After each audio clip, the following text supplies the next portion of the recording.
she has set the stage so wide, spanning from talking about independence and then reminding me about much of the work that I've done, that I would only request all of you who are in this room today or maybe listening on YouTube, if that is how it happens, that I am very happy to take questions on all these diverse subjects for as long as the time allows. But today, if you will allow me, I'm going to do something, which is quite a less polemical, I hope, than the usual writing and talking that I do. And this is really comes from oral history, which again Professor Roy alluded to. The project that we started in, Vipin Chandra started, and I was the youngest member of the team. I was just finishing my research and looking for some money to survive. And he picked me up and said, well, just come along and, be my research assistant. And it transformed me. Those 3 years, traveling in the rickshaws, drinking from every pond, meeting, the freedom fighters. It was something else, I should talk about that some other time. But this is more of a personal journey. I hope the title is not misleading, because, of course, I was not there with Gandhiji. I wish I was there, but I was not there with Gandhiji. So my journey with the Mahatma is in a metaphorical sense, not literal. And but it did come from my realization that you can get to the bottom of something only if you get a feel of the people, the land, the soil, the smell, the trees. You have to just be there. And I was, as I said, I wrote the book on independence and partition, and then I edited a book which was H.M. Patel's memoirs, which took me down another line of what partition is about, the whole division.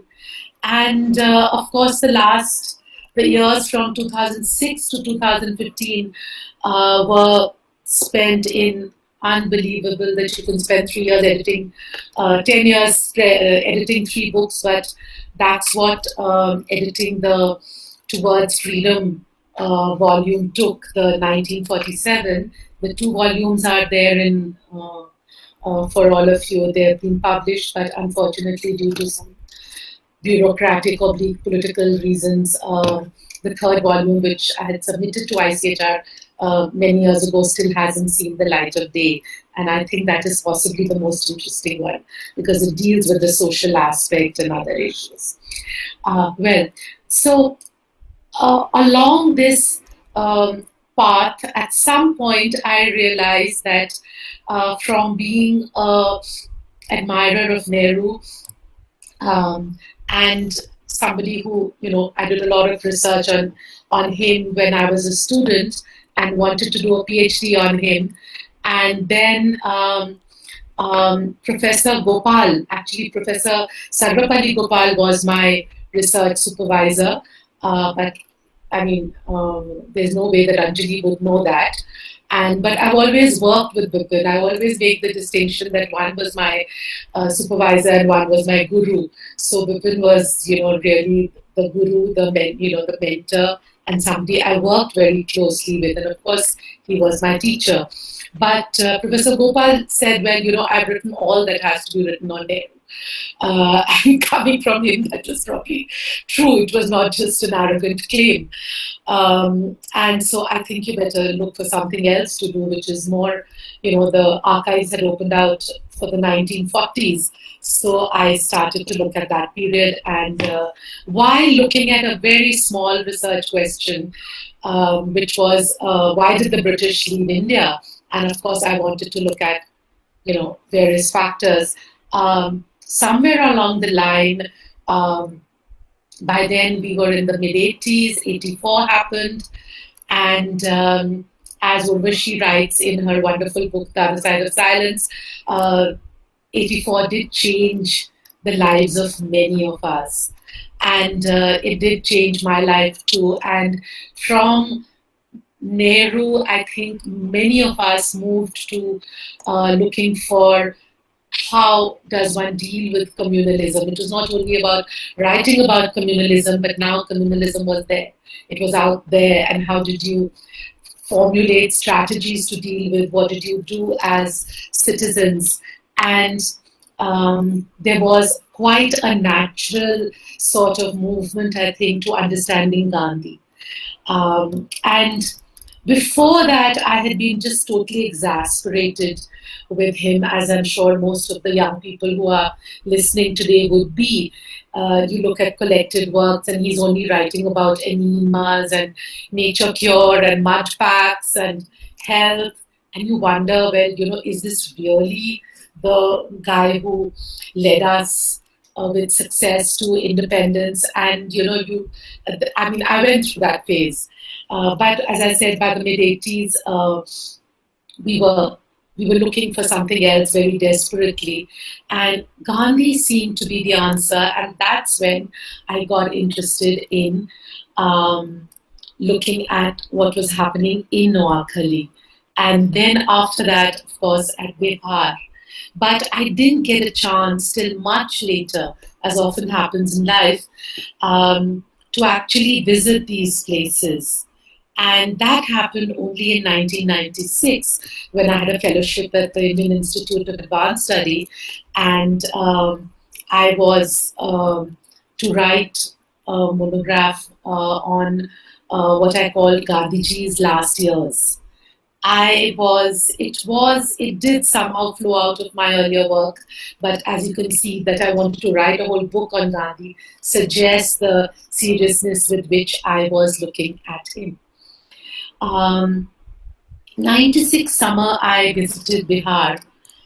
Some of you would know, but it would take too long to go into the political history of that period. So let it suffice for me to say right now that from Calcutta, August 96 onwards, there was a spate of communal violence all across the country, and spreading very rapidly to Eastern Bengal, to Noakhali and Tipura districts, to be precise. And from there, with a sort of backlash, as was not surprising, escalating and spreading into anti-Muslim riots in Bihar.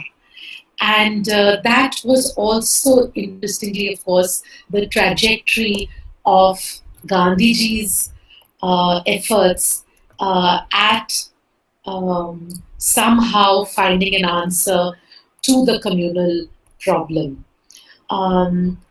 Unlike us, present-day armchair secularists who sometimes get pulled into the political stage, and we get involved in these issues, when things become very acute. Unlike us, he was always, as you know, grappling with these issues at the ground level. And the question before him this was October 1946, when the news about Noakhali reaches him in Delhi, and he's at a prayer meeting. Gandhiji would hold these prayer meetings every evening, where it was kind of multi-faith prayers, and topped by or capped by a sort of, he would then hold forth and answer questions or talk about something which disturbed him on that day. And large numbers of people, as you could imagine, would flock to these meetings. At this time in 1946, the meetings were being held in what was then called Bhangi Colony, Panchkui Road, in a very central part of Delhi, in a small abandoned temple where he used to hold this, and he would live nearby.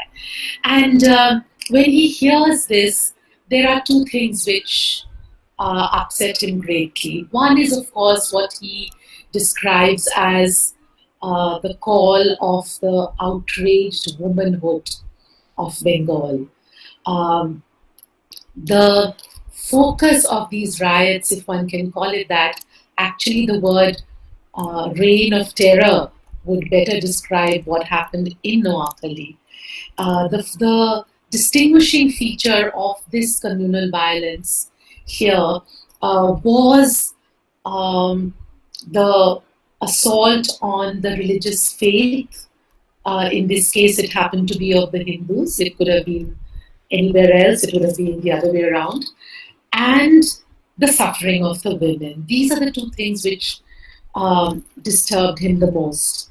Now, do remember that by October, in fact, by the 2nd of September, the interim government with Nehru as its head had already been formed. So, in a sense, we could say that the issue of transfer of power, of the British quitting India, had in principle been settled. That is, the Constituent Assembly was going to be formed, the elections were to take place. So both the aspects of the Cabinet Mission Plan, the long term and the short term, that is the government and the assembly, both were being formulated and both were being realized. And so Gandhi had this sense, this question that he raised, largely addressed to himself, where he said, my ahimsa does not seem to answer in the matter of Hindu-Muslim relations. Well, how is it that we were successful with Satyagraha and with the self-same ahimsa in driving out the British? But why is this ahimsa not working here? And this question later on is mirrored by Kripalani also, but I'm not going into that, and many others. But this is interesting that Gandhi is raising a question about his own possible failure, if we can call it that, himself. And as was his wont, as Viku Parekh has pointed out, many a time, that Gandhiji never blamed the other person. When Gandhi saw something which was a failure of which he was a part, his first and primary tendency and major tendency was to look for the flaw in himself. So was the case here in October 1946. He's looking at his practice of ahimsa and he's saying, well, okay, I can understand. This is the way his mind reasons. I'm paraphrasing. He says to himself, of course the Indian people did not practice real ahimsa. They were only practicing what one can call passive resistance. But then what about me? I call myself a practitioner of ahimsa. I'm the one who has applied it to the political scene and very successfully it has been recognized as such. Then what is wrong with my practice of ahimsa? And it is with this question in his mind that he travels to Noakhali, first sending Kripalani and his wife Sucheta Kripalani in ahead, and they go and they prospect the scene and they are appalled totally by what they see. The corpses on the roadside, the numbers of abducted women, the temples which have been razed. There is a complete shock that something so big, so horrific, so terrible has happened, and all that is known to Delhi and to the world is that as a consequence of the Calcutta killings in August, tension has spread to Noakhali, and there's only a mention of a few hundred people who have lost their lives.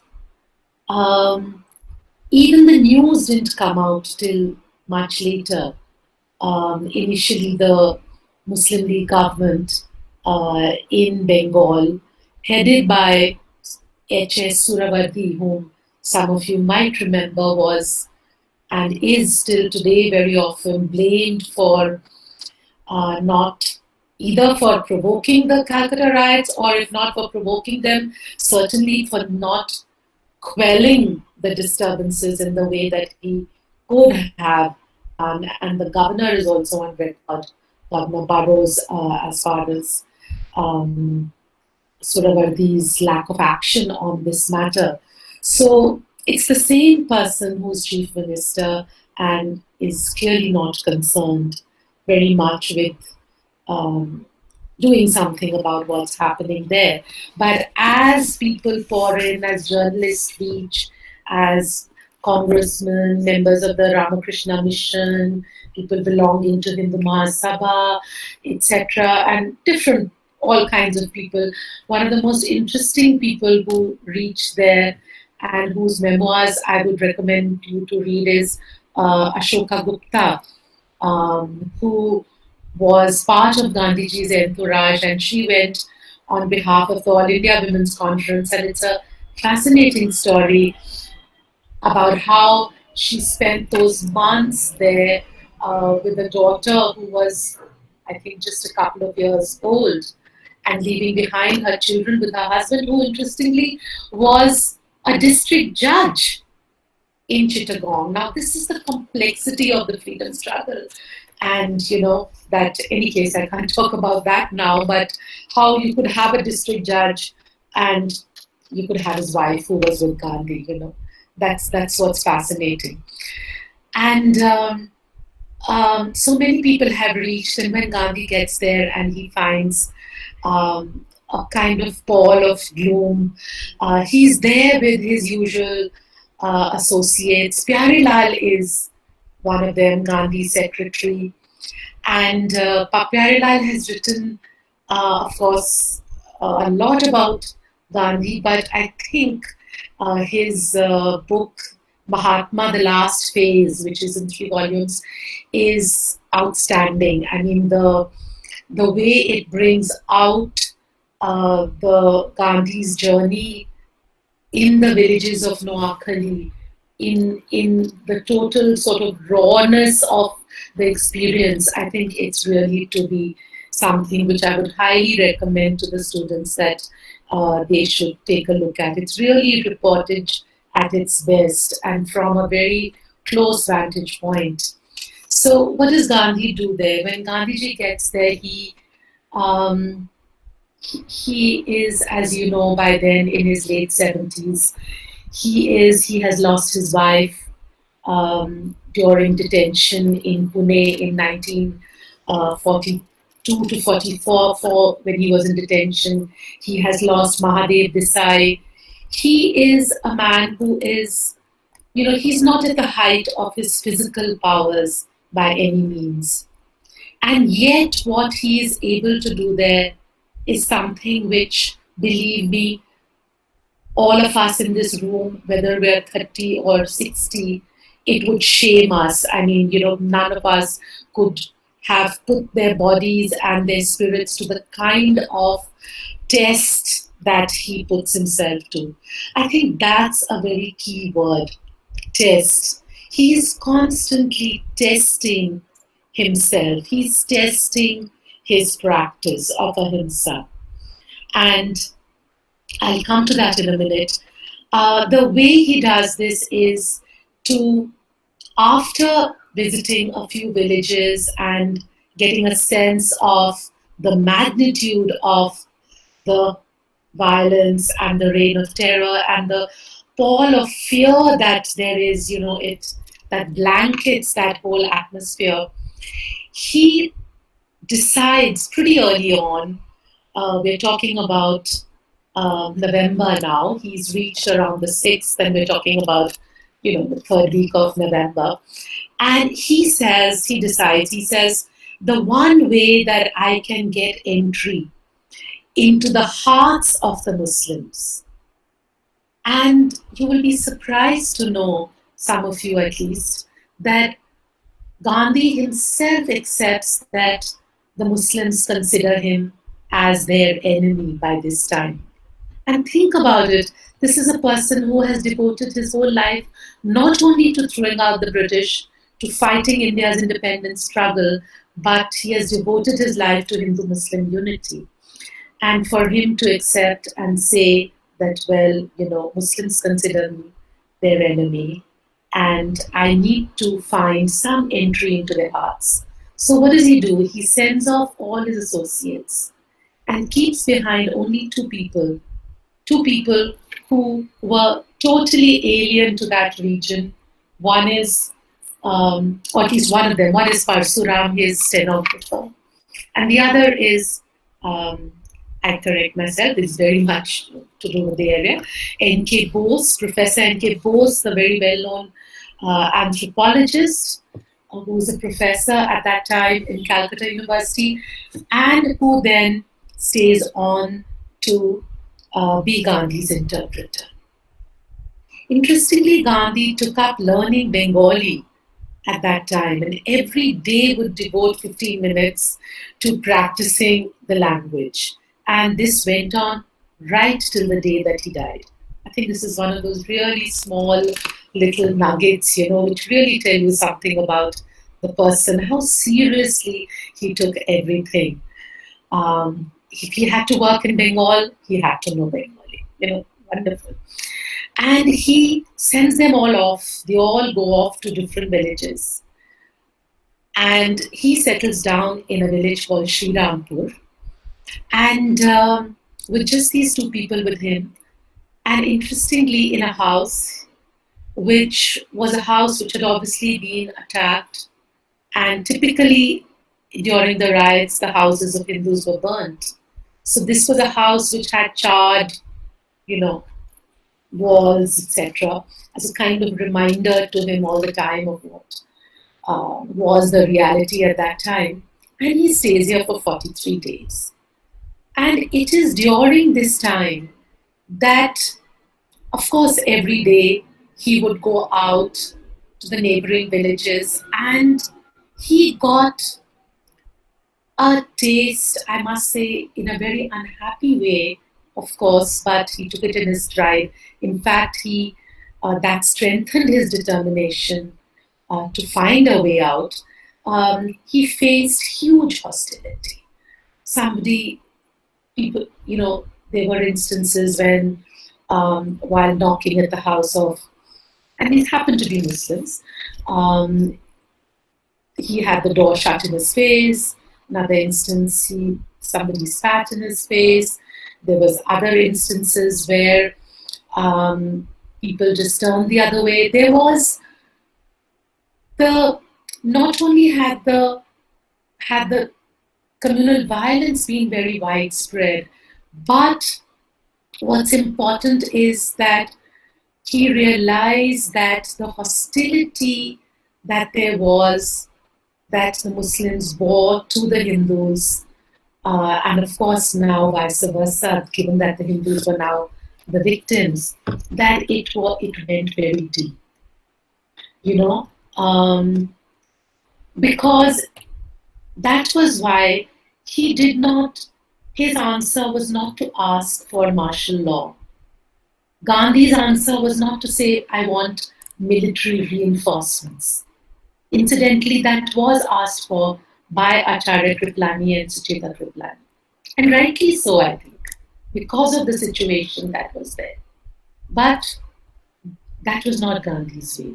What does Gandhi do? Gandhi goes and he's trying to, his method is, how do I transform the hearts of the Muslims? And how do I get the Hindus, as importantly, to overcome their fear after what has happened, after their houses have been burnt, after the women have been abducted, after some of the horrific killings, after the migrations? How do I get them, first of all, to come back home, to return to their homes and face life? Some of you might remember that when we talk about the Dandi March and Gandhi at that time, one of the things that is often talked about is how, as when it comes to Gandhi and his contribution, one of the things is often said is how Gandhi was able to remove that pall of fear which hung so heavy on the Indian people. That fear of colonialism, the fear of repression. And in fact, Nehru has, of course, in Discovery of India, written about that very beautifully. And many of you will be familiar with that. Here, it's interesting that what he had done as far as the anti-colonial struggle is concerned, this is what he is now doing as far as the anti-communal struggle is concerned. Of course, this is not Gandhi's words. Gandhi's words would be Hindu-Muslim unity, bringing about Hindu-Muslim unity. So how do you do that? And think about it, how difficult it would be to do both things simultaneously. That is, win over the hearts of Muslims and strengthen the resolve of the Hindus, get the survivors to overcome their fear and have faith in themselves, get them to start practicing their faith again and to come back to their homes. What a difficult exercise.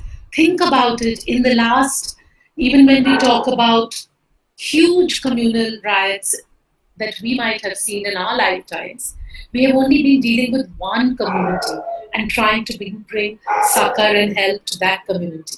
But here is Gandhi trying to do both at the same time.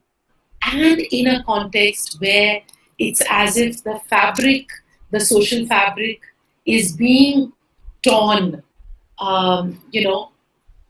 He's darning it at one end and it's being torn apart from the other end, because that's what was happening.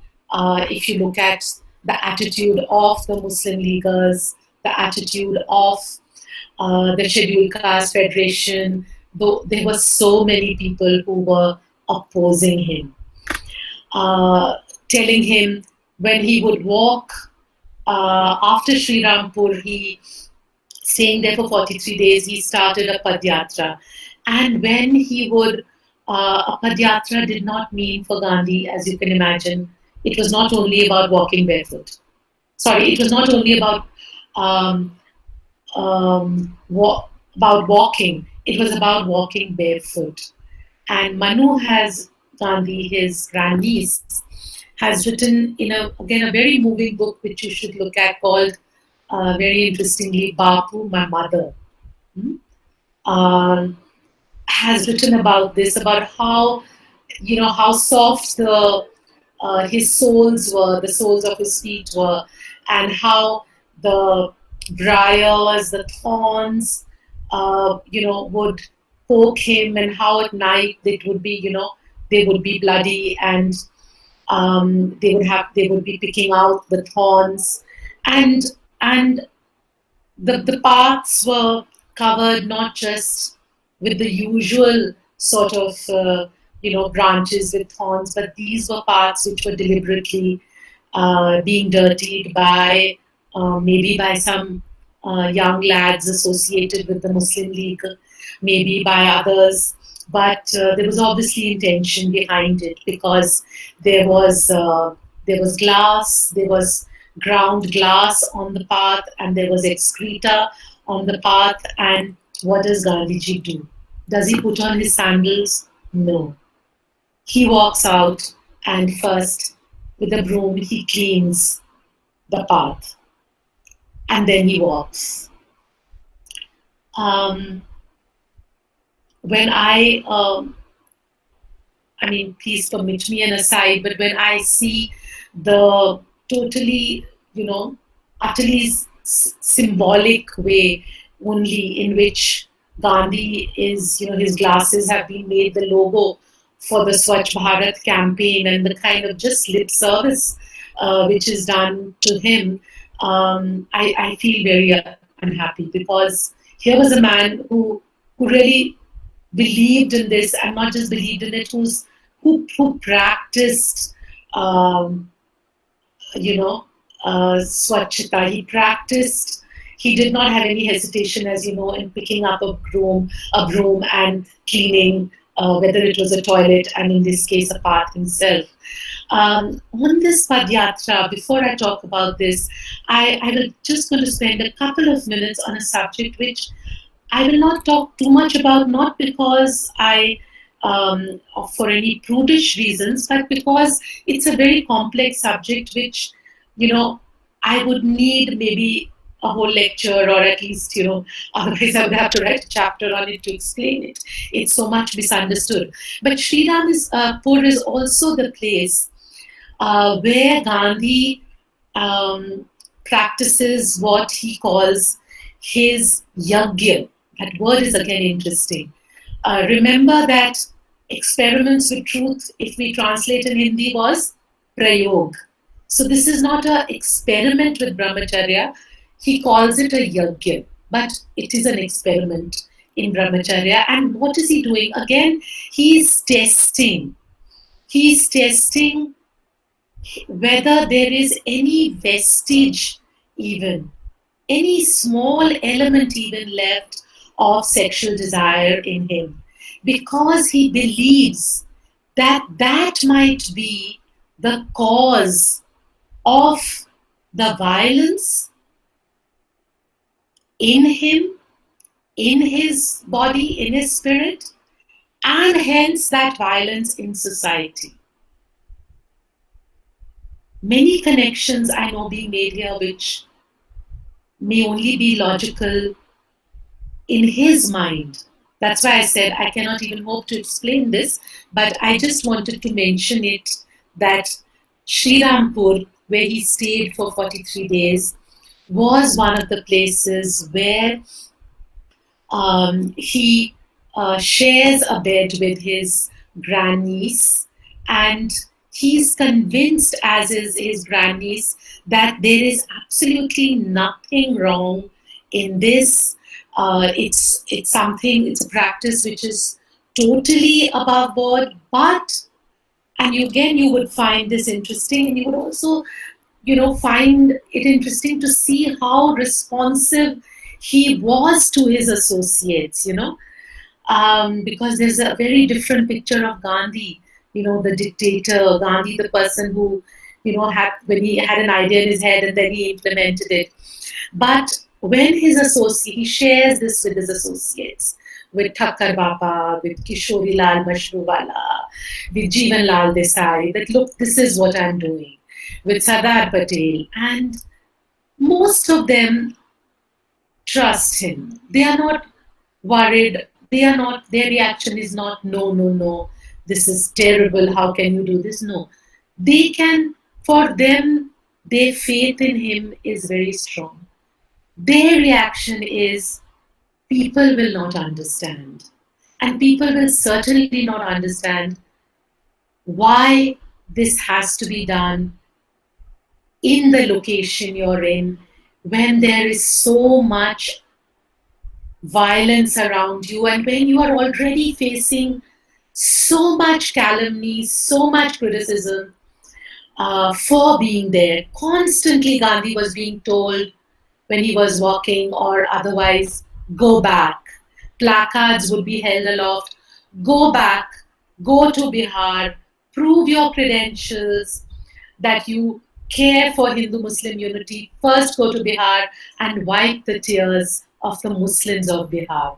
So constantly he was, in a way, being tested. So their reaction was this, but Thakkar Baba, who Gandhi's valued a lot, spoke to Manu and spoke to Gandhi, and his feeling was that perhaps though Manu went along and said that she was fine with it and the experiment, but perhaps it was not a good idea for her. She was a very young girl, and this is something which might be something which she might not be able to take in her stride, and God alone knows what effect it might have on her. And Gandhi immediately, he doesn't agree, but he immediately suspends that particular practice at that particular time. As I said, I can't talk much more about this because it's a very complex issue, but I'm happy some other time to talk or write about this. By March, Gandhi is early March, he can no longer put off this demand that he go to Bihar. And not just that, from Bihar, his very close comrade in arms, Sayyid Mahmud, who was a very eminent nationalist Muslim. I know it's an awkward word, but I'm still using it because, for want of a better one, a Congress Muslim, if you like, from Patna, writes to him saying that things are so bad here and you have to come. And Gandhi packs up his bags and he moves. He goes to Patna. All the while, do remember traveling third class. And what was he eating in Noakhali? Vegetable, some kind of vegetable juice or soup, into which sometimes as Manu called it, some milk solids would be added. And milk solids means maybe if goat's milk was available. Anyway, Gandhi's diet is again a matter of, much discussion, and I do have my own views on it, but I will move on to talk about Bihar. At this point, let me just add that Professor Roy, how much time should I take? Maybe 5 to 10 minutes, because then we'll have time for questions. Sure. That will be perfect. See, as I was reminding you earlier, that when I began, that in 1996, I visited Bihar, and I went to the villages, at least some of them, Kako. These are all in what is Jahanabad today, and specifically the area that Gandhi traveled in was Masori, and the villages were Kako, Pali. Pali was a very big Shia village, and I got to understand a lot about the differences between Shias and Sunnis in terms of not just their religious practices, but their very different political attitude towards the Congress. So many of the Shia Muslims of Pali were very pro-Congress, and that was something very interesting, even at this point of time, as late as 1946, just a few months before partition. I visited Tilhara, Taragna, some of the places where the worst killings were. Of course, and this is important, I think, to remember in the context of oral history, that of course we are too late. There are no people from that time anymore in any significant number who can give us the story of Gandhi and his visit or what happened. They may be, I was lucky, I met a few people, and that was 15 years ago. Similarly, in Noakhali, that was even more difficult to access, not because it's a remote corner of East Bengal, as we always read, but because for many years things were not easy between India and Bangladesh. So I was not able to go despite having a visa. Something or the other would happen and there would be some trouble somewhere. So finally it was only in 2019, that is last year, that again made possible because of an invitation for a conference on South Asia at Jagannath University in Dhaka. So I'm very grateful to them for inviting me, that I was able to go. And I, of course, I was more interested, of course, in somehow escaping to Noakhali, which I did along with my student. from Bangladesh, Nasir Ahmed, and I do acknowledge his help in this. And my husband, Professor Bodh Prakash, also went along, which was very useful because he's also interested in partition, though in a different kind of way. And 2019, we were able to, kind of do the follow the route which Gandhi had taken to get an idea and of the places he had visited. There weren't too many people again, but increasingly I find that what Marion Hirsch has called post-memory in the context of kind of second generation memory, that's very much there. So Gandhi Baba and his visit and what he did is very much there somewhere in what might call the psyche of that area, of the people of that area. Of course, you are not going to get a record which is, as I said, quote unquote, authentic in the sense that, this is somebody who was with Gandhi. No. And we're not looking for it all either. One is trying to just get an impression of the place, the people, what kind of topography there was. I mean, you have to go to Noakhali to understand that dense undergrowth. Man of 77, I think that's what his age was, who would balance, when he was walking, he would, Noakhali is just crisscrossed with canals. They're called khal. And there would be just this one bamboo which is across the canal. And he would insist on walking and without any help. Of course, somebody would stand there to see that, he didn't fall.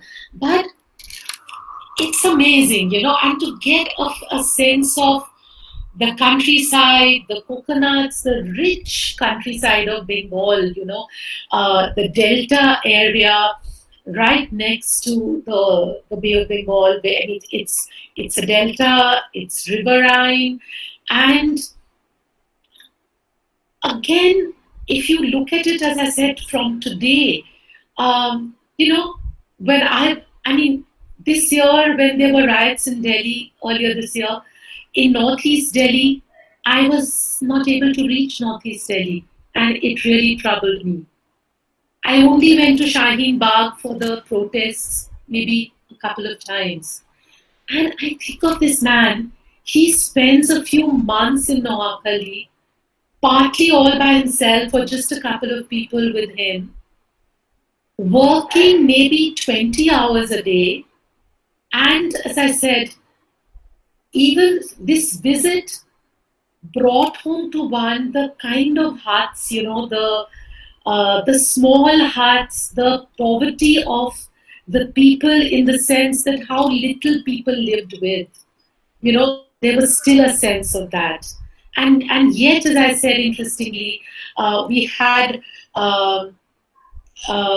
Raghupati Raghav, Raja Ram, Patit Pavan, Sitaram being sung by school children who came to the Gandhi Trust, the ashram where we stayed in Noakhali. Now that would interest you to know that there is a Gandhi ashram and there is a school they run, there is a spinning center where they make khadi and they sell it.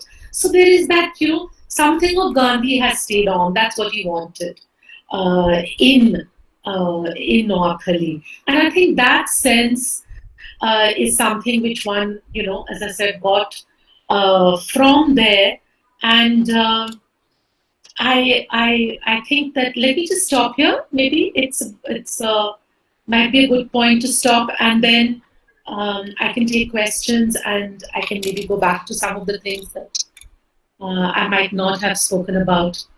I want to apologize a little bit for what I can only call a kind of stream of consciousness type of lecture today. It's actually, I'm normally very organized. I write out every word and enunciate it. But somehow, when I decided to do this lecture, I have been for the last few months since COVID, just been in my room at home and writing on Gandhi, reading and writing on Gandhi in Noakhali and Bihar. So it's become so much a part of me that I didn't have the heart to actually, just write it down. So I wanted to speak from the heart, as it were. So, but I do want to still apologize if it was not as academic as some of you might have expected or liked it to be. But we can make the questions as academic as you want. Thank you. Uh, you're perfect.